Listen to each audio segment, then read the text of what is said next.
మాట్లాడబోయే ముందుగా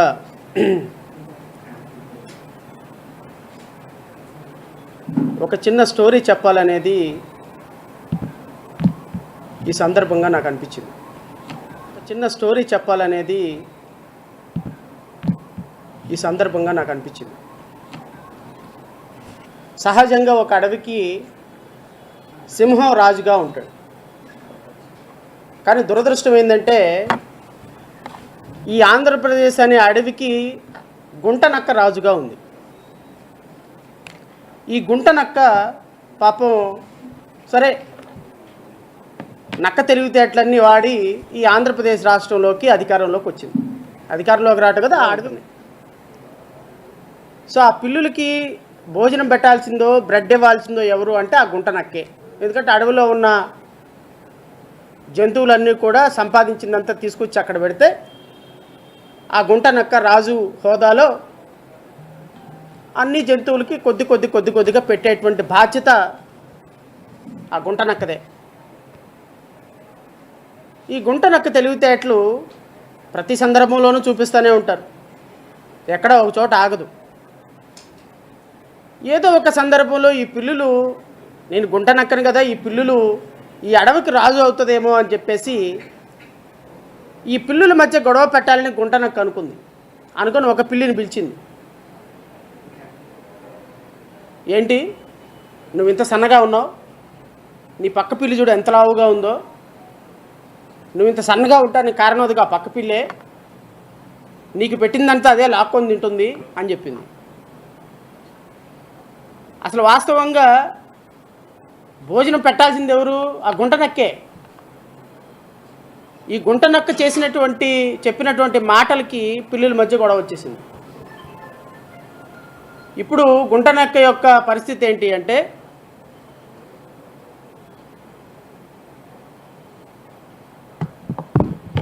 తన కింద బ్రతుకుతున్నటువంటి జంతువులకి సరిసమానంగా ఆహారాన్ని పంచాల్సిన బాధ్యత నాది అన్న విషయం మర్చిపోయింది.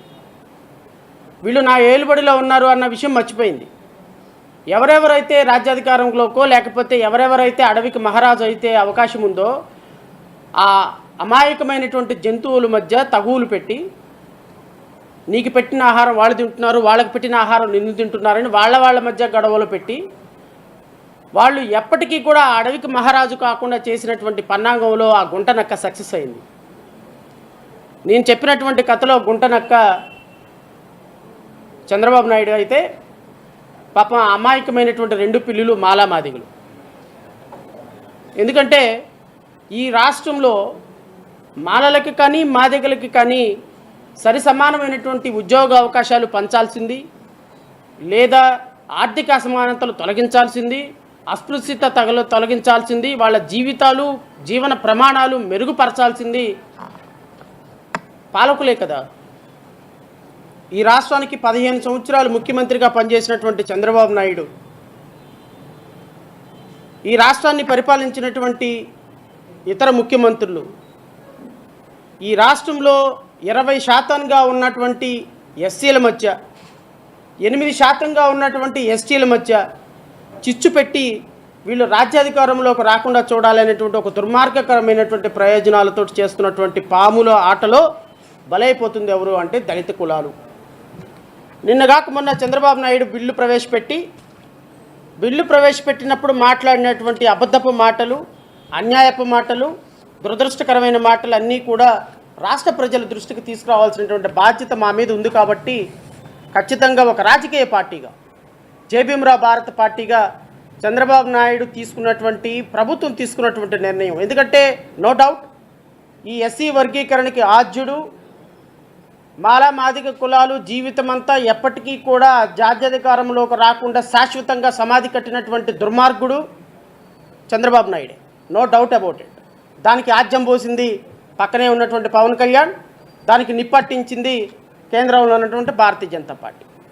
నేను చాలా సూటిగా స్పష్టంగా మీ ద్వారా రాష్ట్ర ప్రజలందరినీ, మరి ముఖ్యంగా దళిత సామాజిక వర్గాన్ని, దళిత ప్రజల్ని నేను కోరుతున్నా, దీని వెనుకున్నటువంటి కుట్రని అర్థం చేసుకోమని కోరుతున్నా.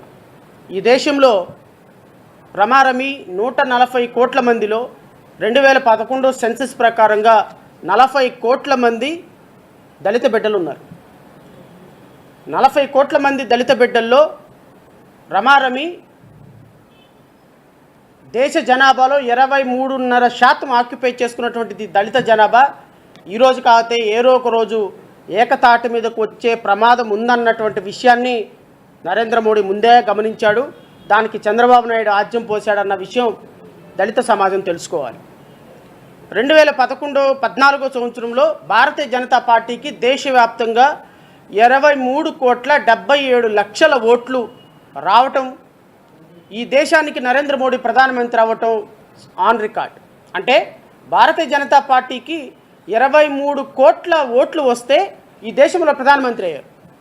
అట్ ద సేమ్ టైం 2024 సంవత్సరంలో కూడా 23,92,00,000 ఓట్లు వస్తే భారతీయ జనతా పార్టీ మరలా ఈ దేశానికి ప్రధానమంత్రి అయ్యాయి. ఓవరాల్గా భారతదేశ జనాభాలో 23 కోట్లు రమారమీగా ఓట్లు వస్తే ఆ పార్టీ ప్రధానమంత్రి అవుతున్న సందర్భంలో ఏదో ఒక సందర్భంలో ఈ దేశంలో దళిత జనాభా 40 కోట్ల మంది ఏకమైతే, 40 కోట్ల మంది ఏకమైతే అది 2024, 2029, 2033, 2038, 2042 ఎప్పుడైనా కానీ రాబోయే 10-20 సంవత్సరాల్లో దళిత సమాజం ఏకమైతే 40 కోట్ల మంది ఉన్నటువంటి జనాభా 60 కోట్లు అయితే ఖచ్చితంగా వీళ్ళకి రావాల్సినటువంటి పర్సంటేజ్ ఓట్లతో ఒక రాజకీయ వ్యవస్థ ఏర్పడితే భారతదేశ వ్యాప్తంగా భారతీయ జనతా పార్టీ కొట్టుకుపోతుంది అన్నటువంటి ఒక దుర్బుద్ధితోటి 40 కోట్లుగా ఈ దేశంలో ఉన్నటువంటి దళిత సమాజాన్ని 400 గ్రూపులుగా విభజించి అత్యంత దురదృష్టకరమైనటువంటి తీర్పుని భారతీయ సుప్రీంకోర్టు చేత ఇప్పించినటువంటి ఘనత, దుర్మార్గుడు, నీచుడు, ఇంకా ప్రధానమంత్రిని కూడా చూడకూడదు, ప్రధానమంత్రిని కూడా గౌరవించడానికి అర్హత లేని వ్యక్తి ఇప్పించినటువంటి జడ్జిమెంట్ అనేది జై భీమ్రావ్ భారత్ పార్టీ భావిస్తుంది. Yes, it is true. ఈరోజు దేశవ్యాప్తంగా తమిళనాడు, కర్ణాటక, కేరళ, ఉత్తరప్రదేశ్, మధ్యప్రదేశ్, జమ్మూ కాశ్మీర్ నుంచి కన్యాకుమారి వరకు ఉన్న దళిత సమాజం మొత్తం ఈరోజు 400 ముక్కలుగా విడిపోయింది. ఎక్కడ దాకేందుకు ఆంధ్రప్రదేశ్ రాష్ట్రంలోనే చూడండి. ఈరోజు మాల సామాజిక వర్గానికి ప్రధాన శత్రువు ఎవరు అంటే మాదిగ సామాజిక వర్గానికి ప్రధాన శత్రువు ఎవరు అంటే మాల. మమ్మల్ని దోచుకుంటున్న, మాకు ముఖ్యమంత్రులు కాబడుతున్న 3% ఉన్నటువంటి చంద్రబాబు నాయుడు కమ్యూనిటీ వాళ్ళు ముఖ్యమంత్రి అయినారు అన్న బాధ లేదు. 4%, 4.5% ఉన్నటువంటి జగన్మోహన్ రెడ్డి సామాజిక వర్గం వాళ్ళు ముఖ్యమంత్రి అయిన బాధ మాలలకి, మాదిగలకి లేదు. ఇప్పుడు మాలలకి, మాదిగలకి సమస్య ఏంటి అంటే 4% ఉన్న వాళ్ళు ముఖ్యమంత్రి అవుతున్నారు, 3% ఉన్న వాళ్ళు ముఖ్యమంత్రి అవుతున్నారు. ఈ 3%, 4% ఉన్న వాళ్ళు భూమి దగ్గర నుంచి, భుక్తి దగ్గర నుంచి, నీరు దగ్గర నుంచి, నిప్పు దగ్గర నుంచి మొత్తాన్ని దోచుకుంటున్నారు అన్న ఆలోచనే లేదు. ఈరోజు ఆలోచన ఏంటి అంటే పాపం ఒక బ్రెడ్ ముక్క ఎక్కువ తిన్నటువంటి పక్కనున్న మాల సామాజిక వర్గానికి, మాదిక సామాజిక వర్గానికి కొట్లాట పెట్టిన నీచ, నికృష్ట, పనికిమాలిన రాజకీయ నాయకుడు ఎవడు ఉన్నాడంటే అది భారతదేశంలో చంద్రబాబు నాయుడు. నేను ఈ మీడియా సాక్షిగా చంద్రబాబు నాయుడు గుర్తుపెట్టుకో, ఈరోజు తెలంగాణలో రేవంత్ రెడ్డి కానీ, ఆంధ్రప్రదేశ్లో ముఖ్యమంత్రి నారా చంద్రబాబు నాయుడు కానీ మాలలు అంటే మీకు మాలలు అంటే మీకు ఎంట్రకుతో సమానం. మాల సామాజిక వర్గం అంటే మీకు ఏమాత్రం భయం లేదు. ఎందుకంటే మాలలకు ఓట్లు లేవు, మాలలకు రాజకీయ పార్టీ లేదు, మాలలు బానిసలుగా బ్రతుకుతున్నారు. నిన్న మీ అసెంబ్లీలో మాట్లాడాడు కదా మంత్రి, పనికి మాలిన చావలేని మంత్రి చంద్రబాబు నాయుడు అంటే ఈ దేశంలో చాలా గొప్ప ఎస్సీ ఎస్టీల కోసమంట 26 ఎస్సీ ఎస్టీల కోసమంటే ఈ దేశంలో అత్యున్నతమైనటువంటి సంక్షేమ పథకాలు తీసుకొచ్చినటువంటి ముఖ్యమంత్రి ఘనత చంద్రబాబు నాయుడు. ఏం తీసుకొచ్చాడా ముఖ్యమంత్రి చంద్రబాబు నాయుడు? సంక్షేమ పథకాల ఘనత. మీ సంక్షేమ పథకాల ఘనత ఒక్కసారి చెట్టా ఇప్పితే మీ బట్టలను ఇప్పి అసెంబ్లీలో నుంచోబెట్టాల్సి వస్తుంది మిమ్మల్ని.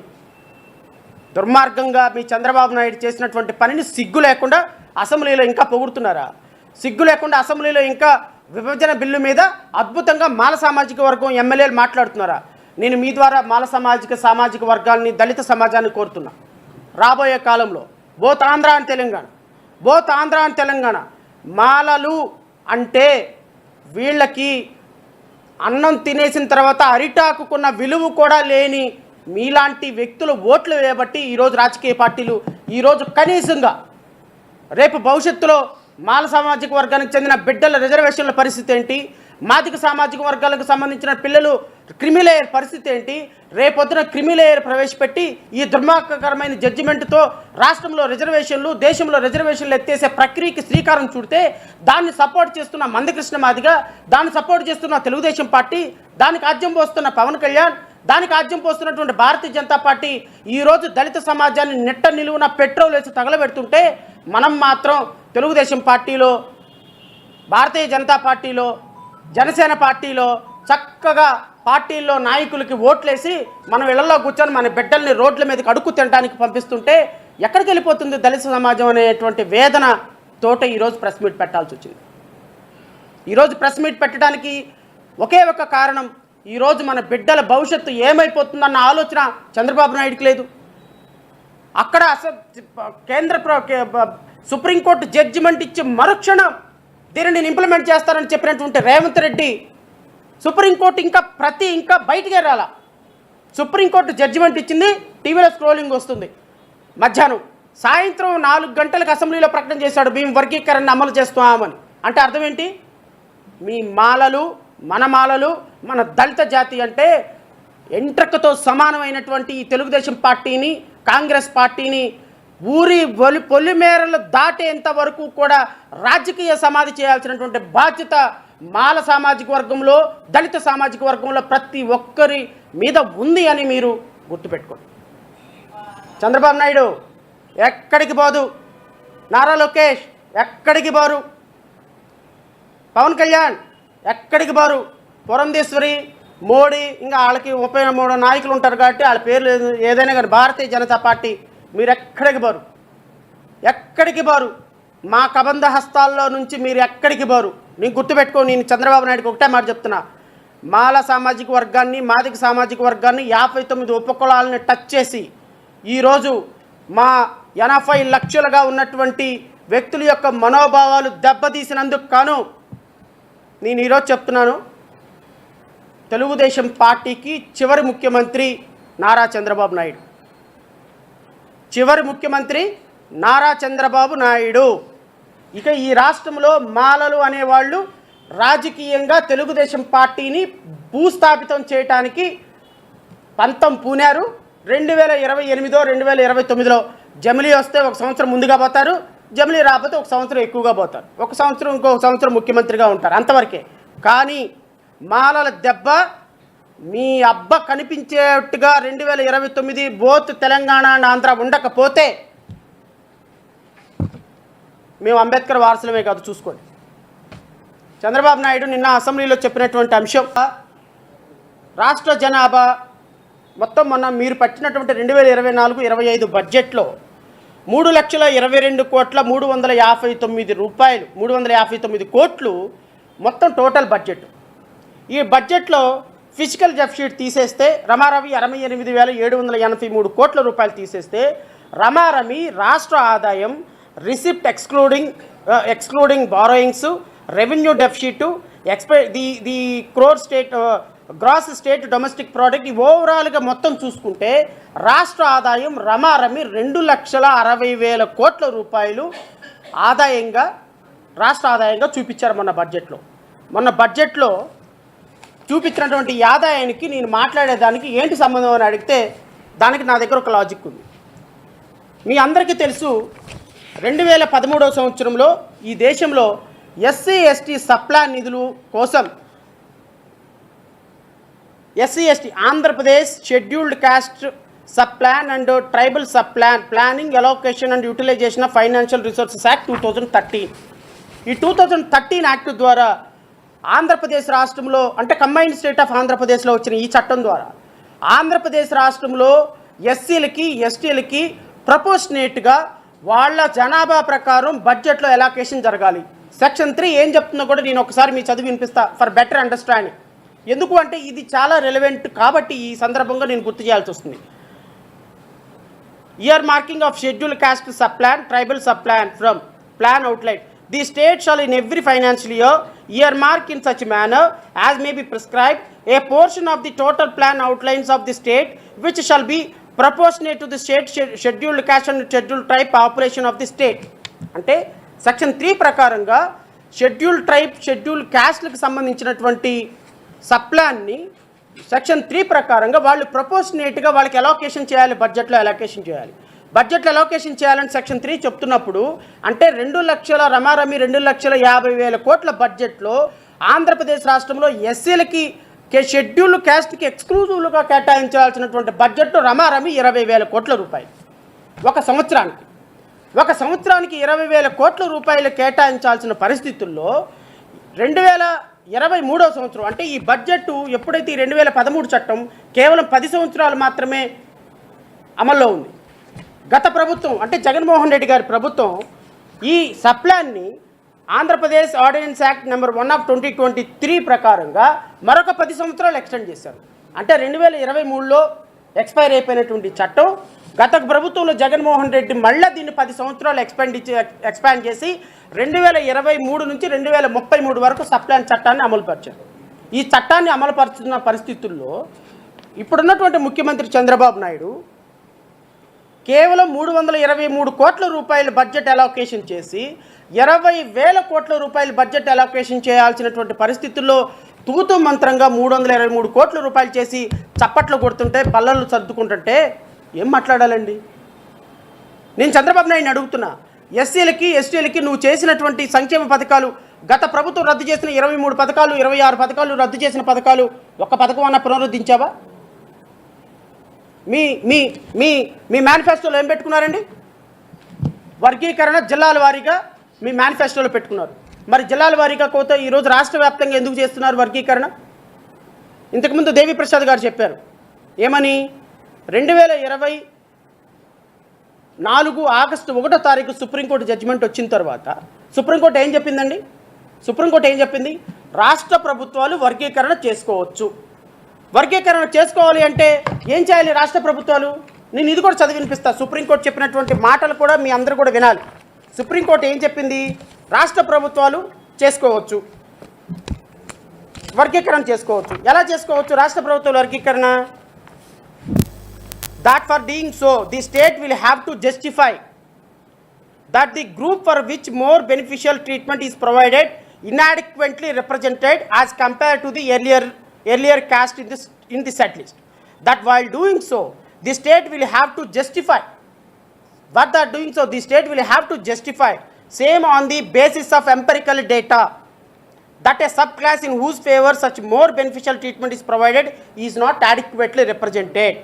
However, why ante what Supreme Court states, వర్గీకరణ చేసుకునే సందర్భంలో ఏ కమ్యూనిటీ నష్టపోయింది, ఏ కమ్యూనిటీ ఎంపిరికల్ డేటా కలెక్ట్ చేసి ఆ ఎంపిరికల్ డేటా ద్వారా ఏ కమ్యూనిటీ నష్టపోయిందో, ఏ కమ్యూనిటీ దానికి వెనుకబడతానికి గురైందో మీరు జస్టిఫై చేయాలి అనింది.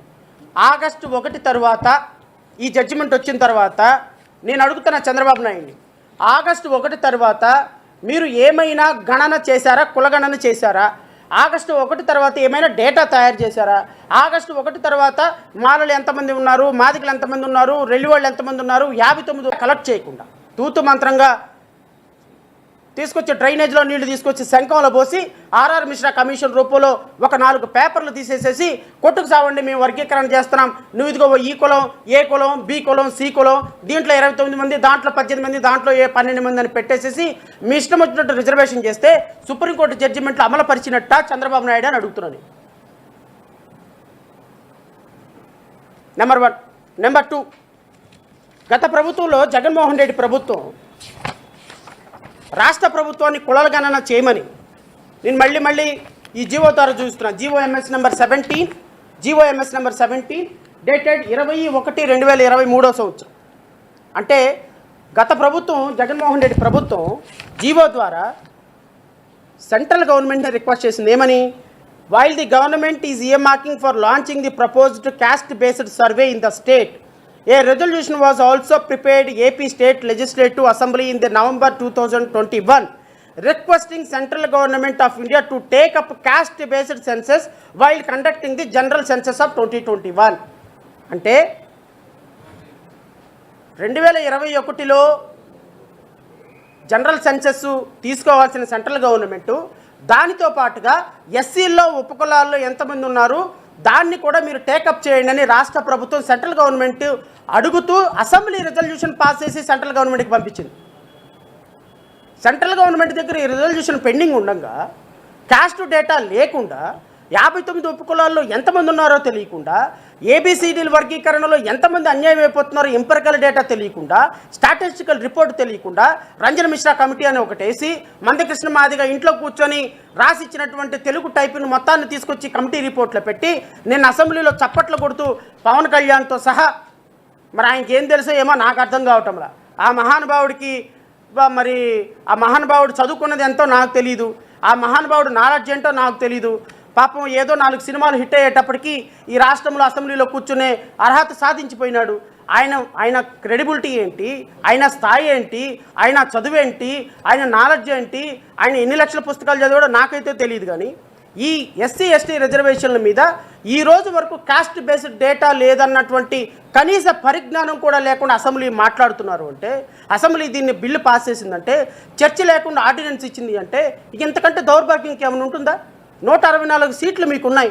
మీరు ఎవరి ఆర్డినెన్స్ ఇవ్వమన్నారు? మిమ్మల్ని చేయండి, మండలిలో బిల్లు ప్రవేశపెట్టండి, చర్చించండి, స్టేక్ హోల్డర్తో చర్చించండి, ప్రతి సభ్యుడి యొక్క అభిప్రాయం తీసుకోండి, దాన్ని అసెంబ్లీలో ఏకగ్రీవంగా బిల్లు పెట్టండి. ఇప్పుడు ఆర్డినెన్స్ తీసుకురావాల్సిన అవసరం ఏంటుంది?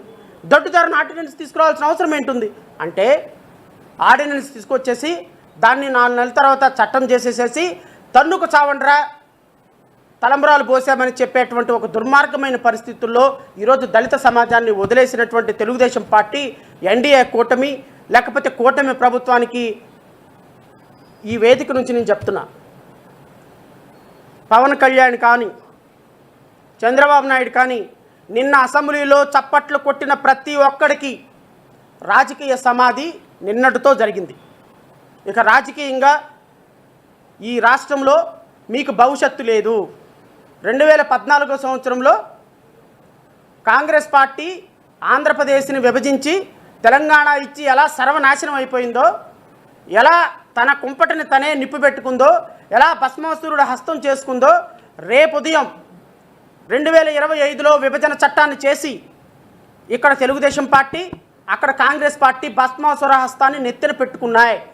2028, 29లో జరిగే తెలంగాణలో, ఆంధ్రాలో జరిగే ఎలక్షన్లో ఈ 2 పార్టీలు మట్టి కొట్టుకొని పోకపోతే, ఈ 2 పార్టీలని ఎత్తి బంగాళాఖాతంలో కలపకపోతే ఈరోజు ఈ రాష్ట్రంలో అంబేద్కర్ వారసులుగా మేము ఉండలేము, ఉండం కూడా అని నేను ఈ వేదిక నుంచి ఈ 2 పార్టీలకి వార్నింగ్ ఇస్తున్నా.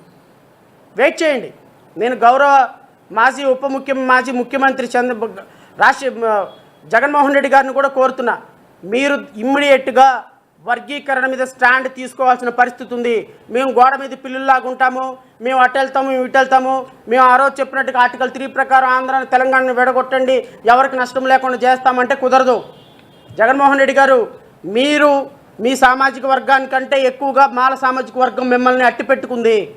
మాల సామాజిక వర్గానికి మీరు అన్యాయం జరుగుతుంటే నమ్మెక నీరెత్తినట్టు కూర్చుంటే బెంగళూరులో కుదరదు. ఖచ్చితంగా రేపొద్దున మీరు రోడ్డు మీదకి రావాలి. ఈ వర్గీకరణ బిల్లు రాష్ట్రంలో కాదు కదా, 10 సంవత్సరాల తర్వాత అయినా సరే ఇదే వర్గీకరణ బిల్ని అసెంబ్లీలో కొట్టించే బాధ్యత జడా శ్రావణ్ కుమార్ అనేటువంటి వ్యక్తి తీసుకుంటాడు. ఇది రాసి పెట్టుకోండి. ఎందుకంటే ఎప్పటికి ఇలాగే ఉండిపోదు సమాజం. 14 సంవత్సరాలు ఎమ్మెల్యే కూడా కానీ ఒక ఆయన ఈరోజు ఉప ముఖ్యమంత్రి అయినాడు. ఆయన క్రెడిబిలిటీ ఏంటో, ఆయన మాటతనం ఏందో అందరికీ తెలుసు. జడా శ్రావణ్ కుమారో, ప్రసాద్ గారో, ఇంకొకరు ఏ సమాజం అలాగా ఉండిపోదు. ఒకరోజు అధికారం వస్తుంది. మాకు కూడా అధికారం వచ్చినప్పుడు దీనికి 100 ఎలా పెట్టాలో, ఎలా మార్చాలో మాకు పూర్తిగా తెలుసు అనేటువంటి విషయాన్ని మీరు గుర్తుపెట్టుకోండి. ఓవరాల్గా నేను చెప్పదలుచుకుంది ఒకటే, ఇంకొక 5 మినిట్స్లో ముగిస్తాను. కూటమి ప్రభుత్వం అసెంబ్లీలో నిన్న మాట్లాడినటువంటి ప్రతి మాట కొన్ని కోట్ల మంది మనసుల్ని, గాయాలని రేపిందన్నటువంటి విషయం మాత్రం గుర్తుపెట్టుకోవాలి. ఇది కేవలం మాల సామాజిక వర్గం కోసం మాట్లాడుతున్నటువంటి మాటలు కాదు అని కూడా గుర్తుపెట్టుకోవాలి. మీరు సుప్రీంకోర్టు యొక్క దుర్మార్గకరమైనటువంటి జడ్జిమెంట్ని ఒక్కసారి చదివితే మాదిగలకు మాత్రమే సంబంధించిన అంశం కాదు, ఇది దేశవ్యాప్తంగా రిజర్వేషన్లకు సంబంధించినటువంటి అంశం మాత్రం అని గుర్తుపెట్టుకోవాలి. ఈరోజు తమిళనాడులో ఉన్నటువంటి దళిత సామాజిక వర్గం 4 ముక్కలుగా విడిపోయింది. ఉత్తరప్రదేశ్లో ఉన్నటువంటి దళిత సామాజిక వర్గం 6 ముక్కలుగా విడిపోయింది. ఆంధ్రప్రదేశ్లో ఉన్న దళిత సామాజిక వర్గం 59 ముక్కలుగా విడిపోయింది. ఇప్పుడు ఎవరికి మాట్లాడుకునే పరిస్థితి లేదు. ఎవరు ఎదురుపడినా నవ్వుకునే పరిస్థితి లేదు. ఎవరు వాట్సాప్లో గ్రూపుల్లో మెసేజ్లు పెట్టుకునే పరిస్థితి లేదు. మాదిగ గ్రూపుల్లో మాలలు ఉండరు, మాల గ్రూపుల్లో మాదిగలు ఉండరు. కానీ ఇలాంటి పరిస్థితిని ముందుగానే 20 సంవత్సరాలు ముందుగానే ఊహించినటువంటి అపర చాణక్యుడు చంద్రబాబు నాయుడు ఎంత ఖుషి అంటే, ఆహా ఇద్దరికి తగులు పెట్టాను, ఇప్పుడు నేను సేఫ్ హ్యాండ్స్. ఎందుకు సేఫ్ హ్యాండ్స్? నక్కా ఆనంద్ బాబు కాళ్ళు పిసుకుతానే ఉంటాడు అక్కడికి వెళ్ళి. ఆడెవడో ఉన్నాడు మహాసేన రాజేష్, వాడు అద్భుతమైన చంద్రబాబు నాయుడు ఆహా ఓహా అంటుంటాడు. మాల సామాజిక వర్గానికి నాకు సంబంధించిన నిన్న బాల వీరాంజనేయుల స్వామి, డోలాంజనేయుల స్వామి ఆయన ఎవరో ఉన్నాడు పాపం, అసెంబ్లీలో పాపం మీ ఎమ్మెల్యే అయ్యి మినిస్టర్ అయినాడు. ఎవరు పేరు సార్? డబ్బు కొడుతున్నాడు, బాల వీరాంజనేయులు. ఆయన ఇలాంటి మాల సామాజిక వర్గానికి సంబంధించిన నాయకులందరూ చంద్రబాబు నాయుడు కాళ్ళు పిసుకుతున్నప్పుడు, చంద్రబాబు నాయుడు బూట్లు నాకుతున్నప్పుడు, చంద్రబాబు నాయుడు నువ్వే దేవుడు అంటున్నప్పుడు, మాల సామాజిక వర్గంలో ఉన్నటువంటి మన బిడ్డలు, మన కన్నీళ్లు, మన తల్లిదండ్రులు ఈరోజు కష్టపడి సంపాదించి పెడుతుంటే రేపొద్దున ఉద్యోగాలు వస్తాయని ఆశపడుతూ రేపు చిన్న ఉద్యోగాలకు కష్టపడుతున్నటువంటి మన సోదరులకి మన బిడ్డలకి ఉద్యోగాలు రానప్పుడు వీళ్ళ భవిష్యత్తు ఏంటి అని ఆలోచించేటువంటి ఇలాంటి నాయకులు లేనప్పుడు ఈ రాష్ట్రంలో ఇంకా ఏ విధంగా ఒక కమ్యూనిటీ ఔన్నత్యం ఉంటుందో ఒక్కసారి ఆలోచించమని కోరుతున్నా. ఒక పక్క మాదిక సామాజిక వర్గానికి చెందినటువంటి ఎమ్మెల్యేలు, మినిస్టర్లు అందరూ వెళ్ళి ఒక ఉద్యమాన్ని తమ ఉద్యమంగా భుజాన మోసుకొని వెళ్తుంటే, అరే మన సోదరుల్లో ఉన్నటువంటి ఐకమత్యము వాళ్ళని కలుపుకొని వెళ్ళటానికి మనకు లేకపోతే ఇంకా ఏ విధంగా ఈ సమాజంలో మనం రాజ్యాధికారం సాధించగలం? ఈరోజు నా శత్రువు నా సోదరుడు అయిపోయినాడు, తమిళనాడులో శత్రువు సోదరులు అయిపోయినారు. వీళ్ళందరినీ కూడా 40 కోట్ల మందికి ఉన్నటువంటి ఈ దళిత సమాజాన్ని 400 గ్రూపులుగా విభజించి మోడీ విటహాసహాసం చేస్తున్నాడు. సుప్రీంకోర్టు చేతిలో సుప్రీంకోర్టు పెన్నుతోటి సుప్రీంకోర్టు దళిత చరిత్ర మార్చేసినటువంటి ఒక 40 కోట్ల మంది తలరాతలు మార్చేసినటువంటి ఇక జీవితంలో ఈ భూమి ఉన్నంత వరకు ఎర్రకోట మీద ఒక దళితుడు జెండా ఎగరేయలేడు. ఎగరేయగలిగితే వాడు భారతీయ జనతా పార్టీ నుంచి ఎగరేయాలి. ఎందుకు అంటే ఈ దేశంలో ఇక రాజ్యాధికారంలోకి రాకుండా, ఈ రాష్ట్రంలో రాజ్యాధికారానికి రాకుండా, ఈ రాష్ట్రంలో జడా శ్రావణ్ కుమార్ అనేటువంటి వ్యక్తి రేపొద్దున ఏడన ఒక ముఖ్యమంత్రి స్థానానికి పోటీ పెడితే మాల సామాజిక వర్గం మాత్రమే నాతో ఉంటుంది, మాదిక సామాజిక వర్గం ఉండకూడదు. కారణం ఇదిగో ఈ దుర్మార్గుడు చేసినటువంటి పని. సో ఓవరాల్గా రాజకీయంగా పతనం చేయాలి అని, రాజకీయంగా ఒక కమ్యూనిటీ ఎదగకూడదు అని భవిష్యత్తులో డాక్టర్ బిఆర్ అంబేద్కర్ ఇచ్చినటువంటి రిజర్వేషన్ ఫలాలు కంప్లీట్గా తుడిచిపెట్టేవాళ్ళని, క్రిమిలేర్ అనేటువంటి ఒక సిస్టమ్ని ఇంట్రడ్యూస్ చేయాలి అని ఈరోజు దళిత సామాజిక వర్గంలో ఉన్న 40 కోట్ల మంది హృదయాల్లో చిచ్చుపెట్టినటువంటి ఇలాంటి పార్టీలని ప్రశ్నించాల్సిన బాధ్యత మనకు లేదా?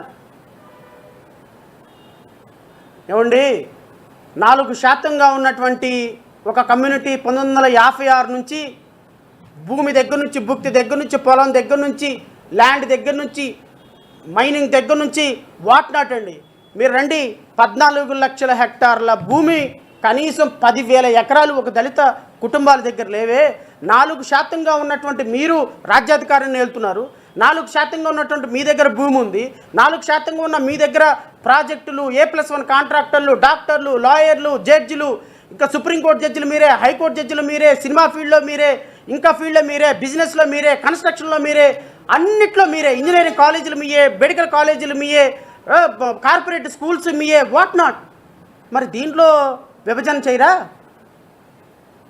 దీంట్లో విభజన అడగరా? దీంట్లో పార్షియాలిటీ కనిపించలేదా?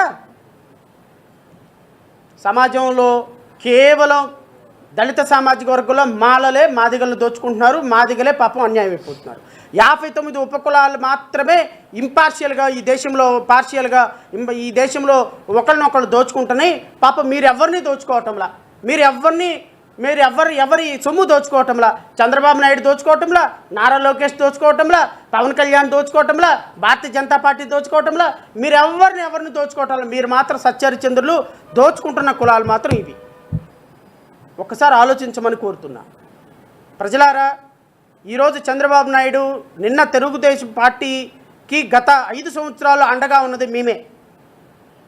మరి ముఖ్యంగా నేను గత 5 సంవత్సరాల్లో దళిత సామాజిక వర్గం మీద జరిగిన ప్రతి దాడిని మీడియాలో ప్రశ్నిస్తూ మేము వాయిస్ రేజ్ చేసినటువంటి ప్రతి సందర్భంలో ఆ రోజు ఓటు బ్యాంకు నువ్వు సంపాదించుకున్నావు చంద్రబాబు నాయుడు. ఈరోజు మా సోదరులు నిన్న తిరుపతిలో మీటింగ్ పెడితే రాత్రికి రాత్రి అరెస్టులు చేసి, హౌస్ అరెస్టులు చేసి, ఎక్కడికక్కడ పోలీసులను పహారా పెట్టి వాళ్ళందరినీ మీటింగ్ పెట్టకుండా గ్రౌండ్ పర్మిషన్ గంటలో క్యాన్సిల్ చేయించినటువంటి సంఘటన మర్చిపోతారని మాత్రం అనుకోమాక. చంద్రబాబు నాయుడు గారు చెప్తున్నా, గత ప్రభుత్వంలో నాకు తెలిసి నేను ఒక 50 సార్లు హౌస్ అరెస్ట్ అయినా. ఆ రోజున హౌస్ అరెస్టులు జరగకూడదు, ప్రజాస్వామ్యం ఉండాలి. చూసారా, నేను కుప్పం వెళితే నన్ను ఆపారు. చూడండి శ్రావణ్ కుమార్ గారు, మీలాంటి వాళ్ళు రేట్ చేయాలి, ప్రజాస్వామ్య పరిరక్షణ వేదిక మీరే చైర్మన్గా ఉండాలి. చూసారా, నేను కుప్పం వెళ్తే నన్ను 75 సంవత్సరాలు నన్ను ఆపాను అని బోరుమని ఏడ్చిన రోజులు లేవా? ఫోన్లు చేసి నేను ముఖ్యమంత్రి గారిని అడుగుతున్నా, మీరు నాకు ఫోన్లు చేసి నన్ను అరెస్ట్ చేశారు శ్రావణ్ గారు, ఈరోజు మీ దయవల్ల, మీలాంటి వాళ్ళ దయవల్ల నేను బయటకు వచ్చినాను అని మీరు రాజమండ్రి సెంట్రల్ జైలు నుంచి బయటకు రాగానే 3వ ఫోన్ కాల్ నాకు చేశారు కదా. నాకు చేసి శ్రావణ్ గారు మీ పోరాటానికి నా హ్యాట్స్ ఆఫ్ అన్నారు కదా. మరి మీకోసం మేము ఫైట్ చేసిన రోజున మీరేమన్నారు? ఈ రాష్ట్రంలో ప్రజాస్వామ్యం ఉండాలి, ఈ రాష్ట్రంలో ప్రతిపక్ష వాయిస్ ఉండాలి, ఈ రాష్ట్రంలో ప్రజలు ఎక్కడి నుంచి ఎక్కడికైనా వెళ్ళగలిగిన హక్కులు ఉండాలని మీరు మాట్లాడినటువంటి మీరు, మీ అబ్బాయి ఈరోజు అధికారంలోకి రాగానే మొత్తం హామ్ ఫస్ట్ వుడ్ ఫస్ట్ అయిపోయినాయా? ఈరోజు ప్రజాస్వామ్యం గాల్లో కలిసిపోయిందా? ఇక ఈరోజు హౌస్ అరెస్టులు మళ్ళీ అయిపోయినాయా? ఈరోజు ఎక్కడికక్కడ పర్మిషన్లు క్యాన్సిల్ అయిపోయినాయా? గుర్తుపెట్టుకోండి, మీరు ఈరోజు ఇచ్చినటువంటి అట్టు రేపొద్దున డబల్ అయి మీకు తిరిగి వస్తుంది. ఏం కంగారేం లేదు. మీరు ఈ రాష్ట్రానికి చేసినటువంటి ప్రతి ఒక్కటి కూడా మీకు తిరిగి 2 ఇంతలై తిరిగి వస్తుంది. ఈరోజు దళిత సామాజిక వర్గం ఒక సామాజిక వర్గాన్ని దోషులుగా చేసి ఈరోజు ఎక్కడైనా మీటింగ్ పెడితే ఒక IARS ఆఫీసర్గా, ఒక అఖిల భారత మాల సంఘాల JAC చైర్మన్గా ఆయన ధర్నా చౌక్లో ఒక పిలుపునిస్తే ఆయన ఇంటికెళ్ళి హౌస్ అరెస్ట్ చేసే స్థాయిలో మీ పార్టీ ఉంది అంటే, మీ ప్రభుత్వం ఉంది అంటే, మేమంటే ఎంత చులకన. లేకపోతే మీరు ఒక వ్యక్తిని, అఖిల భారత మాల సంఘాల చైర్మన్ని హౌస్ అరెస్ట్ చేస్తారా? చంద్రబాబు నాయుడు గుర్తుపెట్టుకో, ఈ మీడియా పరంగా నేను వార్నింగ్ ఇస్తున్నా, ఎక్కడికి పోవు. మీరు చేసిన ప్రతి ఒక్కటి ఇక్కడ ఉంటాయి, ఎక్కడికి పోవు. 2029వ సంవత్సరంలో సినిమా మీ అబ్బాయికి, నీకు, పవన్ కళ్యాణ్కి, భారతీయ జనతా పార్టీకి సినిమా చూపించకపోతే ఈ రాష్ట్రంలో అధికారాన్ని కోల్పోయి బోరుమని ఏడ్చే రోజు 2029లో కనుక జనరల్ ఎలక్షన్ వస్తే జూన్ 4వ తారీఖు, జూన్ 5వ తారీఖు, జూన్ ఫస్ట్ వీక్లో ప్రత్యేకంగా నేను మిమ్మల్ని కలుస్తా. మీరు అపాయింట్మెంట్ తీసుకొని మిమ్మల్ని కలుస్తా. మీరు ఏడవటం నేను చూడాలి, మీ పార్టీ ఏడవటం నేను చూడాలి. మీరు భారతీయ జనతా పార్టీ, పవన్ కళ్యాణ్ డీలా ముఖం వేసుకొని అనవసరంగా వర్గీకరణని కదిలించాము. ఈరోజు నెత్తి మనం ఒక కాగడాతో నెత్తి కాల్చుకున్నామని మీరు బాధపడటం నేను చూస్తాను. ఇది రాసి పెట్టుకోండి.